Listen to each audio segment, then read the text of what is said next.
You know that feeling when you try to explain something you care about, something really deep, and the words just don't land? Well, we're about to dive into a theological paper that totally flips the script on how to talk about faith. It argues the secret isn't starting with rules or complicated ideas, but with a really, really good story. And it kicks off with this zinger of a quote. The idea here is that maybe the problem isn't the message itself, but how it's being presented. The paper's whole argument is that when you take Christianity and you strip away its epic, world-defining story, what you're left with can feel kind of hollow, or it just doesn't make sense. And that's what people are actually rejecting. So this leads us right into the core problem the paper is trying to solve, a crisis of communication. It basically says that a lot of modern attempts to share faith just completely miss the mark because they've lost the plot, literally. Let's dig into what that actually looks like. So here's how this breaks down. You get Jesus being presented as just a life coach or some kind of therapeutic figure. Then you have these huge, important words like atonement being thrown around without any of the backstory that actually gives them weight. And the invitation to accept Christ, well, it can start to sound more like a slogan than a life-changing decision. The bottom line here is this. Without that big, overarching story, the message itself gets twisted and feels incomplete. Okay, so what's the fix? The paper suggests something kind of radical. It says we need to completely change our starting point. Instead of leading with abstract ideas, we should start with the grand, sweeping story the Bible tells about everything. And here's why that's so powerful. It plugs right into this feeling we all have, that the world is amazing and beautiful, but also incredibly broken and painful all at the same time. We all feel that tension, right? This framework basically looks at that feeling and says, yep, that's real. You're living inside a story of a cosmic conflict, and that's why things feel the way they do. All right, now we get to the heart of it. Let's see how this story-first approach completely reframes the biggest ideas in Christianity. This is where things get really interesting and, super practical.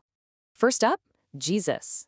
Instead of seeing him as just a wise teacher or a religious founder, this framework paints him as a warrior king.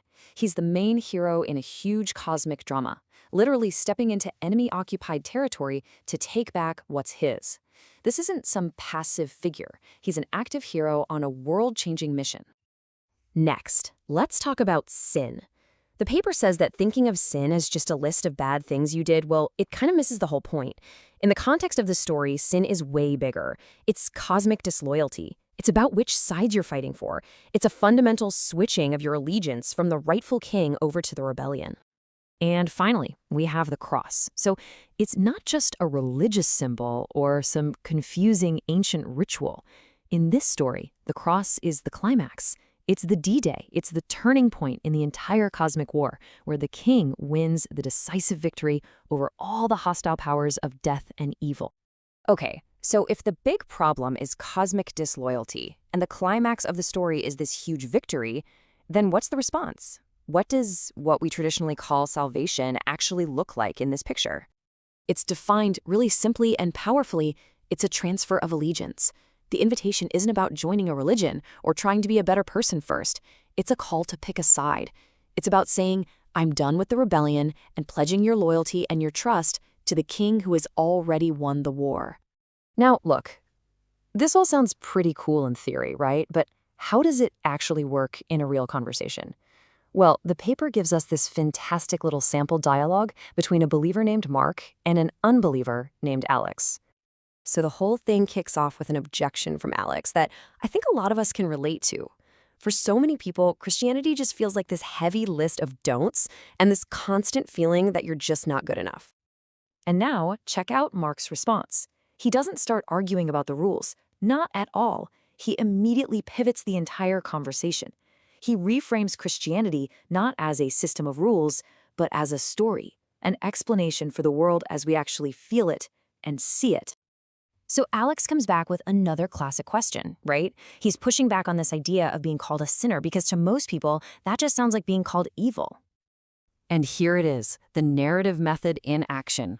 Mark explains that sin isn't about getting a bad grade on your moral report card. It's about allegiance. It's simply about which side of this cosmic story our choices have put us on.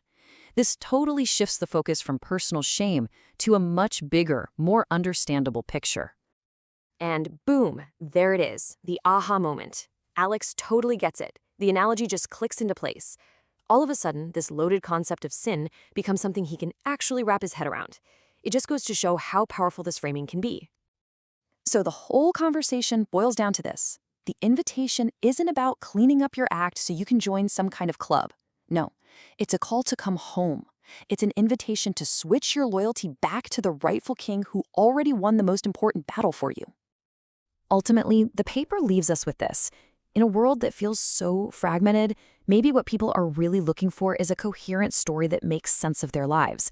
And it poses this really powerful question. Is it possible that the most compelling story of all is the one that can honestly explain both the incredible beauty and the deep brokenness we see all around us and still offer a heroic, hopeful ending?